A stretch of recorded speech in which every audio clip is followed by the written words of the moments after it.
say talking and talking, and that's it's been one of the kind of recurring themes of discussions here. You'd kind of ask people, how's it going? How, is it better than Copenhagen? And people say, yeah, it's much better than Copenhagen. People are talking now, and then they say, but boy, are they talking? It's there's not much urgency to these discussions. How much time do we have? Because Jamie and I we sat in on some questions with Yvo de Boer yesterday, and before earlier in the day, he said he couldn't see acceptable mitigation being achieved in the next kind of 10 years, but then kind of proceeded to say, but it should be all right by 2050. It should be all right in the long run.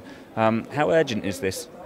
Well, to my mind, we don't really have a choice. And whenever I hear anyone over, say, 30 feed that line about it's hopeless, nothing is going to change, I always want to say, well, I'm going to be on this planet a lot longer than you, and I'm going to be here working on this when your name is not even remembered. And so for you to give up and for you to say, oh, we can't make a change, it's not only it hurts the whole process, but I think it's especially offensive to young people and people who live in vulnerable countries, because we have to push everywhere we can to get the agreement that we need. And I think that civil society is doing that, but there is key work to be done connecting the activism, like what we saw yesterday all around the United States, with here, making sure that the U.S. negotiating team knows that there were 500 protests about the oil spill.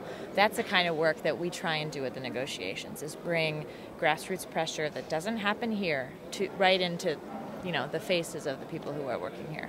And you mentioned the role of young people, and of course in US politics especially that's been highlighted, getting Obama in, and equally the 350 movement, well, certainly the events I attended, a complete age range from pensioners to children, which was fantastic to see, but again driven very much by kind of a young attitude at least.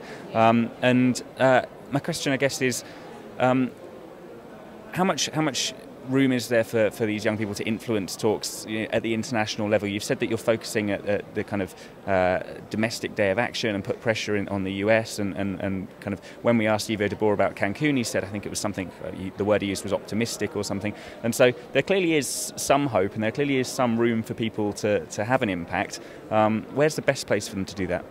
I think it's at home. I really do. I think that was my number one lesson I learned in Copenhagen, was that when negotiators show up, they're limited in how much they can change their position. And so unless we can point to, again, that political pressure, that real threat about elections back home, we're limited in how much we can influence people here. And we can certainly appeal to people's sense of urgency, their emotional connection to the issue, but I think that we're far more effective when we're working to make sure that thousands of people vote at every election, and thousands of young people vote. So we can look and point to the fact, and this has been very effective with President Obama, is saying, look, young people were the deciding constituent in your election. You have to listen to the demands of young people. And we're seeing limited success with that, but we know that that's getting their attention. And so I think that that's certainly my take, but we have to connect.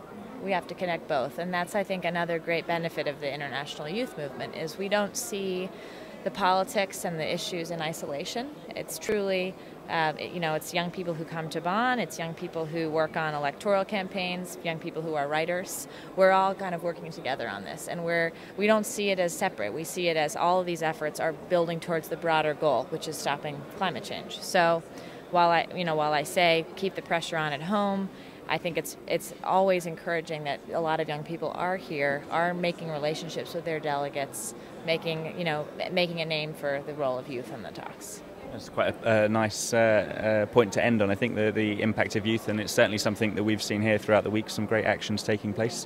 So I think we'll leave it there and hand back to our UK studio. Thank you very much.